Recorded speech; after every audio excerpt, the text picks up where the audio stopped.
السلام عليكم ورحمة الله. احنا ليه كأهلاوية فرحانين ان كهربا تألق وجاب جوان وي وي وي؟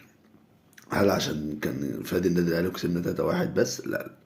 هل طيب عشان لسه راجع من ايقاف طويل برضو؟ لا لا.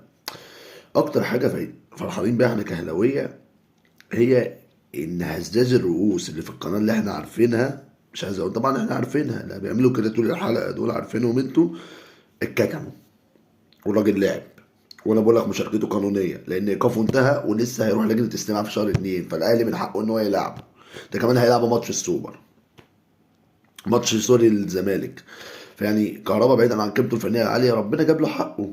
الراجل شارك اهو في الاخر، وربنا يعني هتزيد ان شاء الله بكرم من ربنا اكتر ان كهربا يجيب جون في الزمالك، دي هتوجعهم قوي قوي قوي، والمشاركه بتاعته قانونيه برضه. قانونيه برضه. الراجل ايقافه انتهى والاهلي واخد استفسار من اتحاد الكوره، والاتحاد الدولي بعت ان الراجل يلعب لما ايقافه ينتهي. بس كده.